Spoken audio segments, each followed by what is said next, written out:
Alright, hello. Welcome to my first video with a voiceover. So this will be kind of a test to see how this works out.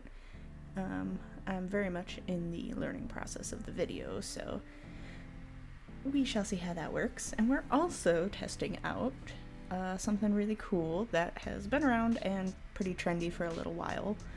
The Himi Gouache palette. And here I have the 24 color pack that comes with a palette and 3 brushes, as you can see. So yeah, let's get to getting these babies out of here. Ooh, ha ha ha. So something that's really funny that I hear everybody mention about these is that they look delicious. Like it's so tempting to eat them, like the forbidden jello.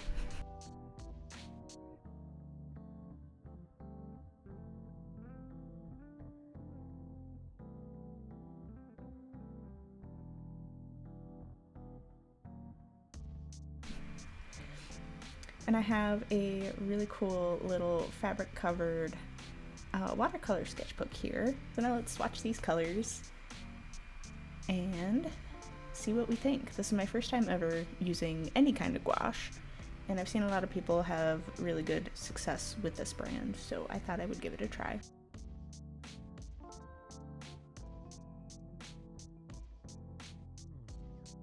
Now, one thing that I've heard people say about gouache as well is that it's pretty challenging to learn how to paint with, mostly because the way that it works, the consistency, is very tricky to get down. You have to water it down to the right consistency. For those of you that don't know what gouache is, from my very limited knowledge, it's basically water-based and it's watercolor in nature, but the consistency of it is different than regular watercolors. So it's more opaque, almost like acrylic, but it still reactivates with water, just like watercolor would. They do also make acrylic gouache or acryl gouache. Not quite sure how it's pronounced, but I have seen those as well, and those ones do not reactivate with water once they're dry. So I thought I wanted something a little bit more forgiving to work with, so I could reactivate it if I needed to. And here I'm just, making little tiny square swatches on the very first page of this watercolor sketchbook I have.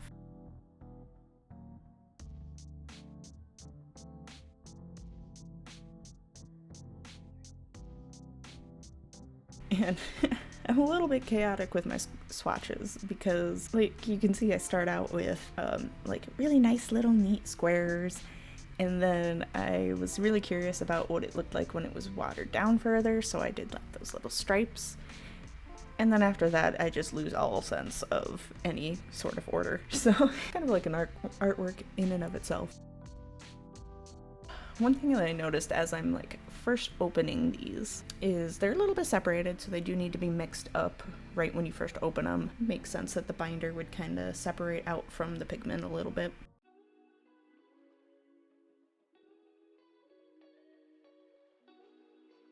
One thing I really like about these that I noticed while I was painting was how bright and vivid those really light colors are. Like that yellow, just it's the right spot. It's so good. Now I went through, as I was swatching these, I was putting them back in the container, and I originally had the idea, I've seen people do it, so it's not a new idea, to leave the lid on and then to tape it back down with painter's tape so that it kind of retains the moisture a little bit better. But I found that doing that made it harder to pull them back out from the container to open them up again. You'll see me like doing a little swatch on the lid and then like putting it aside, but then later I end up just taking it off anyway, which is it is what it is, Overall, I really do like the way that these feel.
Okay, so now for the painting. I wanted to pick a really simple subject since I'm very, very inexperienced when it comes to painting in general.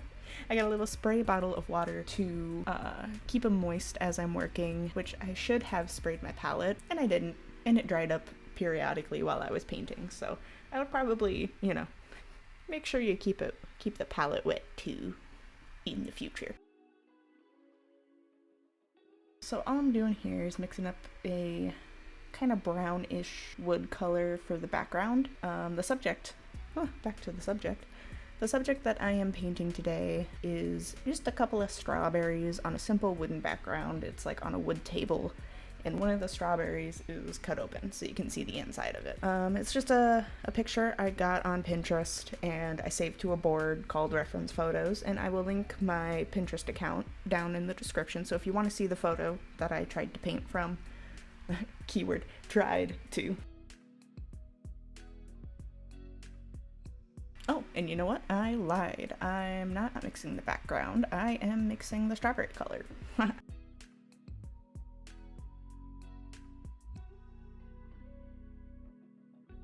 I really like the variety of tones you can get from mixing these. And once again, I am totally inexperienced, so if I start to talk like I'm experienced, I'm just guessing.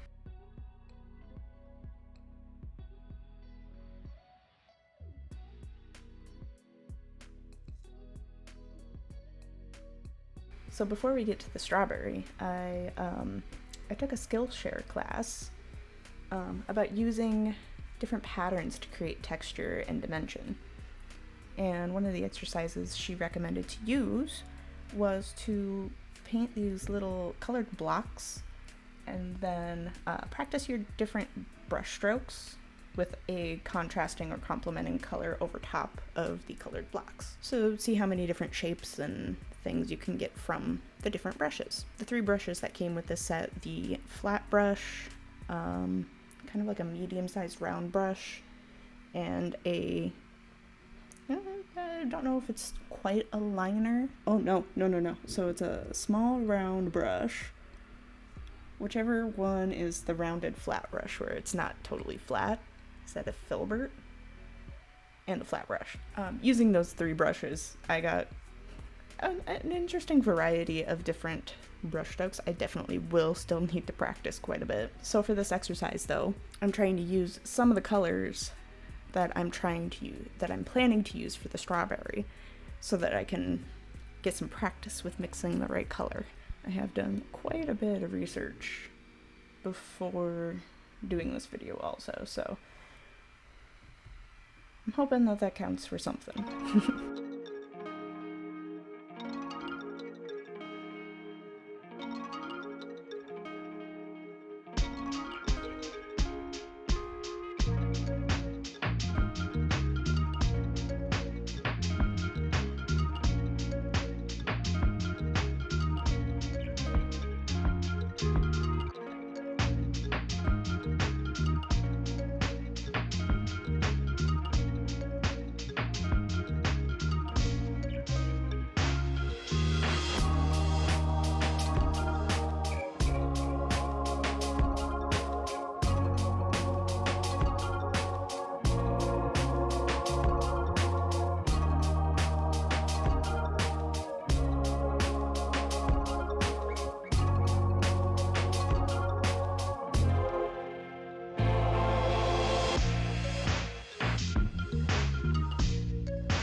So you know what they say, besmirch that blank page. I totally smudged that page.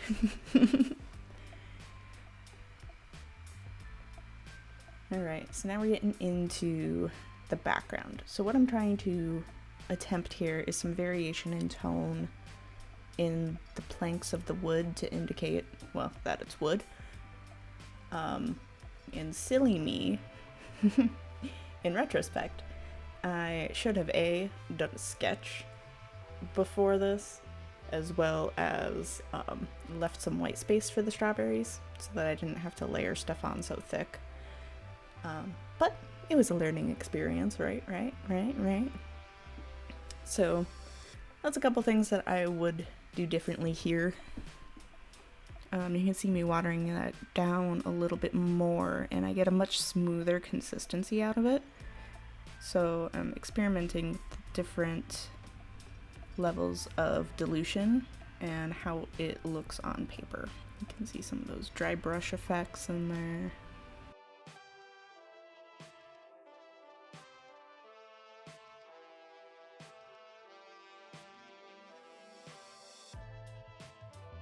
Add a little bit more water and try to get a more almost watercolory, washy effect.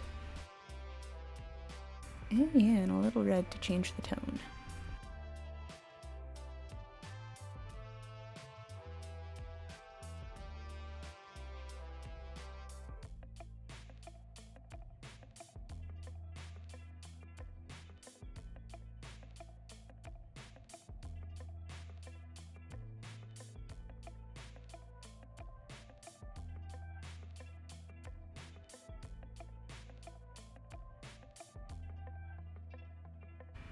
And some more water and a little bit more of that magenta-y red color.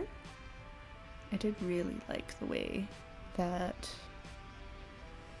this looked, the background at least.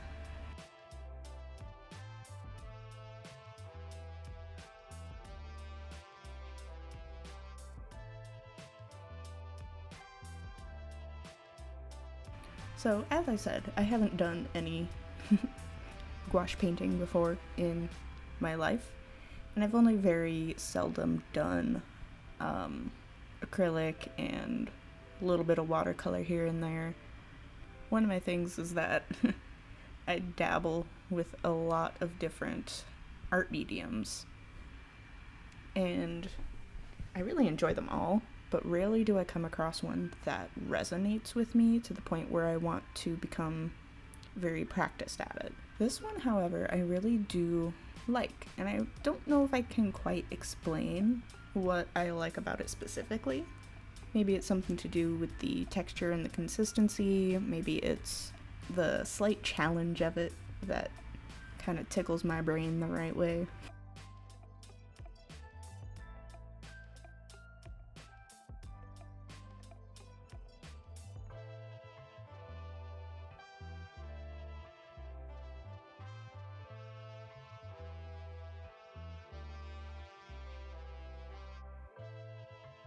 This isn't really much of a review, per se, of the Himi Gouache, but I will say, you know, for being as cheap as it was, it seems like, I don't know, it was really easy to work with. You got a lot for the cost, and yeah, I really think it's a good option for beginners because it was very enjoyable. There were no, like, frustrations of the medium not working properly because it's a cheap version of it, you know. A little while ago I got a really cheap pack of tube watercolors that had almost no pigment in them at all, and no matter how I used them, I couldn't get like hardly any color. Even the super dark colors were just pastel. And I don't know if that's how they're supposed to work or if that's just me, but I feel like the watercolors that I've used in the past were way more pigmented than that.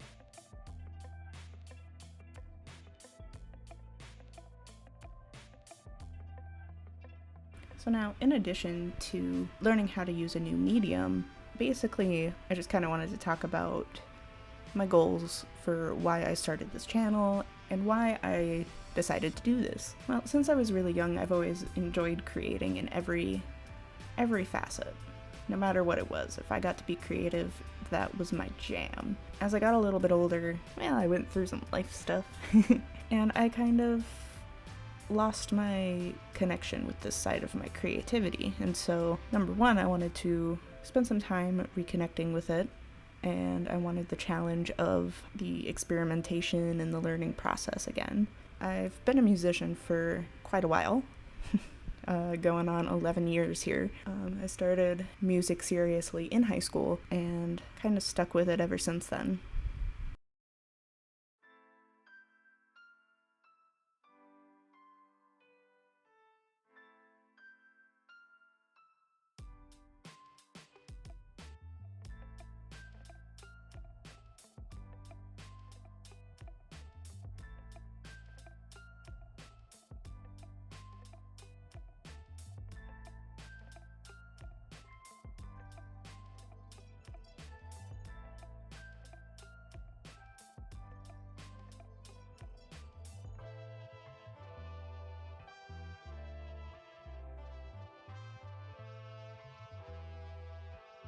Ooh, and here we go, we're starting on the strawberries. Now, this was a struggle, so you get to watch me struggle and learn. But going back to kind of the history of it and all of that, well, I've been watching quite a few art YouTubers. I don't know, they really inspired me to branch out and give this a try. Some specific YouTubers that have inspired me are Drawing with Waffles, Kelsey Rodriguez, Lil Star Nerd. Well, there's so many. You guys are all awesome. Not that you're ever gonna see this video, but you know. You never know. But yeah, they were just huge inspiration. Oh, Gel Arts too. I really love her videos. Really the thing that kind of intimidated me the most was the concept of starting YouTube, because I had no experience whatsoever with video editing. YouTube was very intimidating, and you know, I figured I should just take the plunge and give it a try, because you have to make the bad videos to make the good videos, you know? So this is me making the bad videos and struggling on camera, which is so scary, but also, you know, it's kind of freeing. It really, like, once you let go of the concern for what other people are going to think, it's so much easier to just do whatever.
And like Bob Ross said, no mistakes, only happy accidents. Like here, I tried to get some of those light dots in there a little bit too soon and ended up with a different shade on that side of the strawberry. One thing I definitely think I have learned from this painting specifically is to not go into so much detail too soon, because otherwise then you end up way overworking a spot from trying to correct the early detail. So I really should have taken this from a more I don't want to say abstract, but not fully realistic. I shouldn't have gone for realism on my first painting, I guess is what I should have done.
Oh, I took a little break over here to test out a micron liner over this pink block that I painted while I was waiting for the strawberries to dry a little. That's another thing that I learned about gouache, is knowing when to work wet on wet and when to let a layer dry. Definitely very tricky.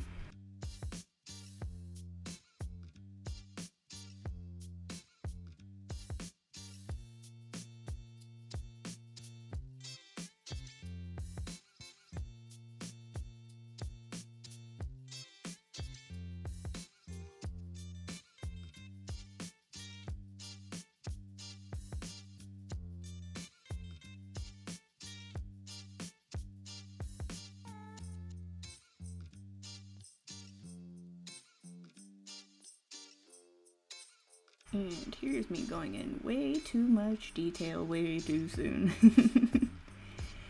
I should have done a little bit more dimension where those little pits for the strawberry seeds are before going in with that really light, kind of dull yellow color.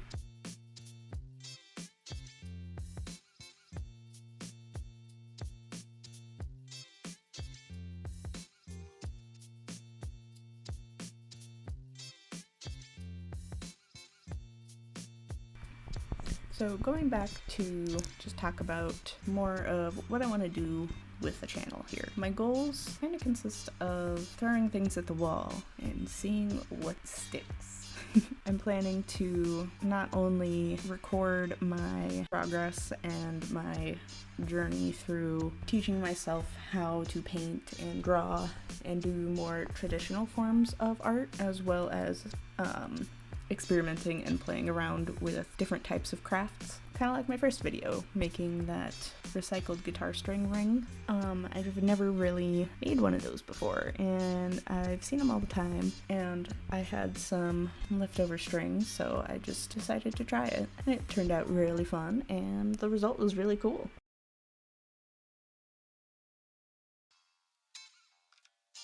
Something else I would really like to do is get a little bit better with digital art. I have an iPad, I think it's an iPad Pro with Procreate and an Apple Pencil, which seems to be a go-to for a lot of people these days. And with good reason. I really enjoy how simple it is, but doesn't lack any functionality, really, other than a few limitations. So that's something that I would like to eventually get better at and make videos about my practice doing that, because I would like to make some stickers and sell them eventually. Something else I would really like to do is maybe in the future to look into going out to in-person like table events and selling some art and some crafts that way.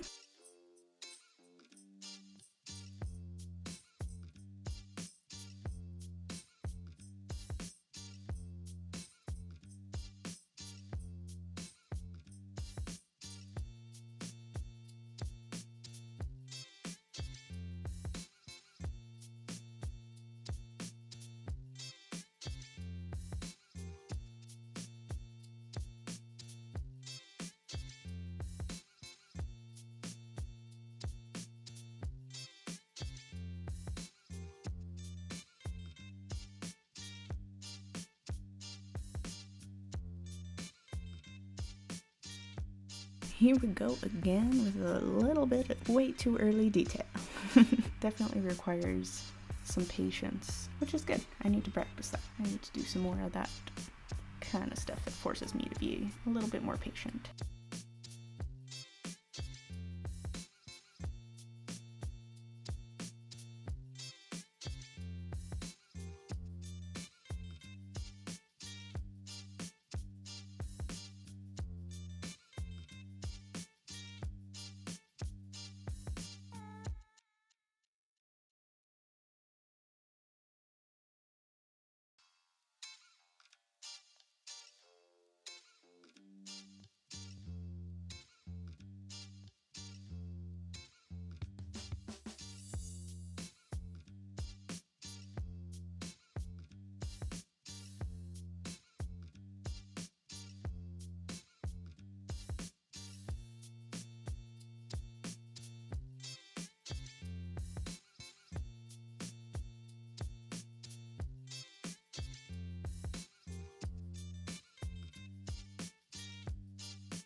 And here we go with the paper towel. Cool thing is, if you make a mistake and it's still wet, you just dab it off. And look at that. You got a cool, like, color gradient happen. I'm not gonna lie though, this was pretty frustrating while I was doing it, which is why I decided to do a voiceover instead of recording real-time audio. But you know, is it really learning if you're not a little bit frustrated?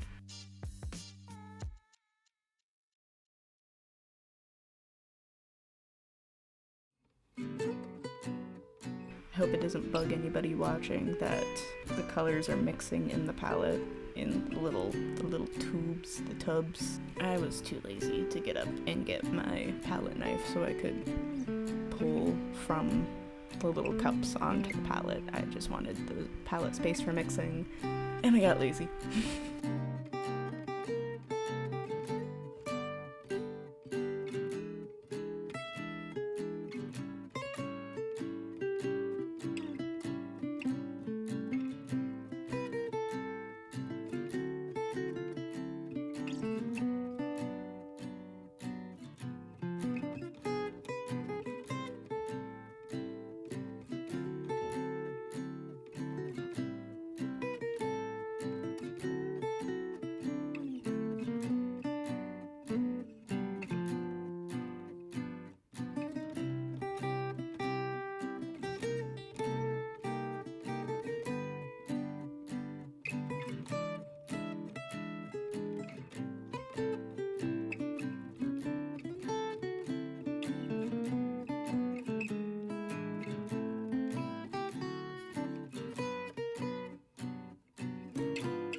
here we're just going at it. I end up doing this again, where I go in with too much detail and then blend it out, and then detail and then blend it out, and yeah, it turned out alright. It's okay. It's okay. So going back into some more ideas for videos that I would like to make in the future. I definitely want to make some like real-time draw with me type of videos where I work in my sketchbook. This is my first time this year keeping a regular sketchbook, and I'm pretty proud of how far I've gotten. Part of me wishes that I started filming when I started the sketchbook, but I feel like that would have been too much pressure, so I'm not mad. But I've gotten about 3 months in, which is the longest and most consistent I've ever been with the sketchbook, so I'm pretty proud of that.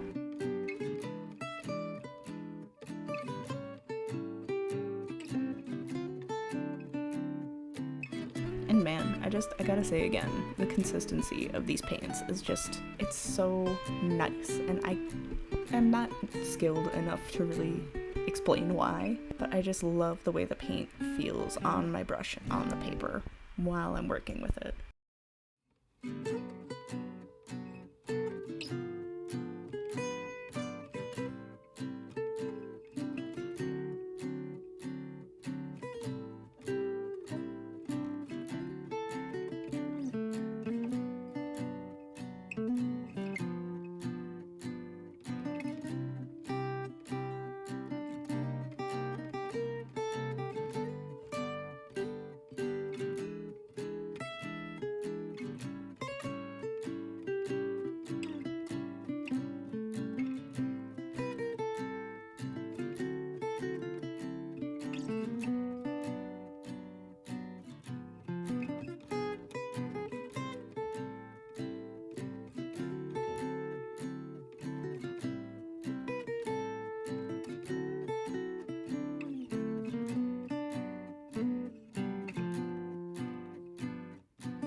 And then I realized, like, once I started getting the stems on here, it really didn't look as bad as I thought it did.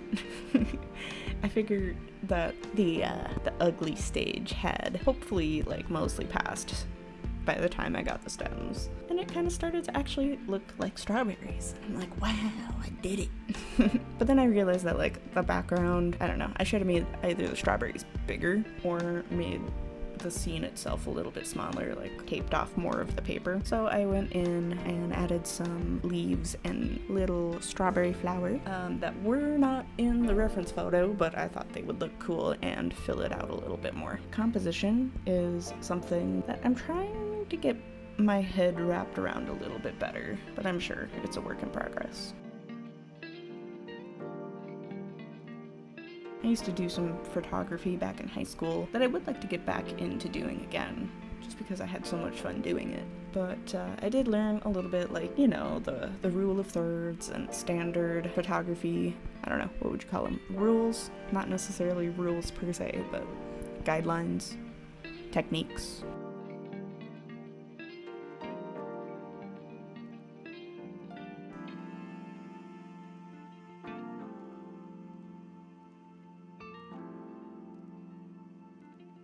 Back throughout middle school and high school, I was in 4-H, which for those of you that don't know what 4-H is, it's basically scouts, like Girl Scouts, Boy Scouts, for farm kids, I guess you could say. Basically, it's like the things that you see at the county fair are the 4-H things, but there's also a lot of other things that can be done too. And instead of earning badges, you show at the fair and you earn a ribbon. So I got the opportunity to try a lot of different things because of that. And we had like little project leaders who would, you know, take on and teach classes on all of these different things. So photography, we did woodworking, we did nature space, which basically was like bird watching and stuff like that. There were sports, there was everything, not just like the farm, like produce and animal raising and all that. But that's where I got some experience with photography and knitting and sewing and things like that, and I learned all of those skills through that. Like I said, I've always been a crafty person, and I just enjoy like trying all these different things and learning the new skills. And if I come across something I really, really, really like, then I stick with it, practice the skills, and get better at it. It's kind of how I approach things like that.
Few little highlights here and there to give it a little bit more dimension. Lighting is something else that I would really like to work on. And eventually I would like to do a plein air painting, which is where you basically just go sit outside and paint, but then it's painting from life. And so I find that it's a lot easier for me to recreate something observationally from life rather than from a photo. I don't know if that's a common thing that other people experience, but for me, that tends to be how it goes. So when I can see it in front of me and actually imagine the dimension that it's supposed to have, then it's much easier for me to draw or paint. But if I, say, pulled up a reference photo of something I've never seen in person, I'm gonna have a lot harder time with that. Now as we come up towards the end of the painting here, basically I was kind of satisfied with how it turned out, but also not really. Like I said, there's a lot of things that I would have done differently and that I will do differently in future pieces. So I'm glad that I learned those things, and that's what it's all about. So I'm satisfied with it in that sense. But also, like, I look back at it and I'm just like, no, I could have done that differently. But overall, I really enjoyed making it, and that's what matters. And I also really enjoyed using the gouache. It was really good, really good, really good.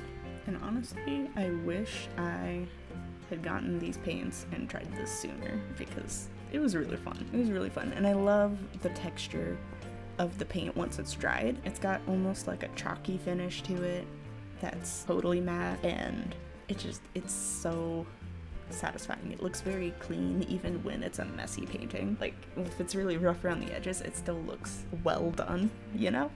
Like it was done on purpose. Alright, and then right about here is where I decide that if I do anything more to it, it's just gonna be way overdone and start to look worse. So I decided to leave it here.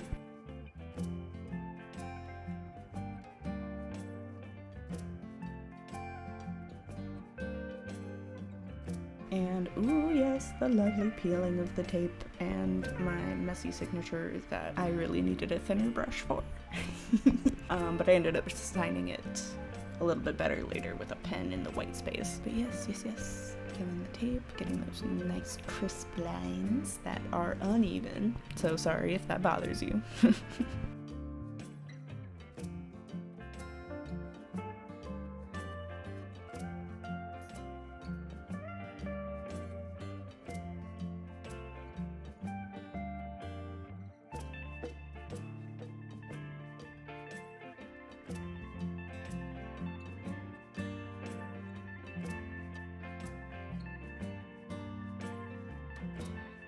Yeah, once again, overall, I really enjoyed this process, and I enjoyed making this video and all of that. So if you enjoyed watching this, I hope that you did, and please like and subscribe if you do. That would be much appreciated.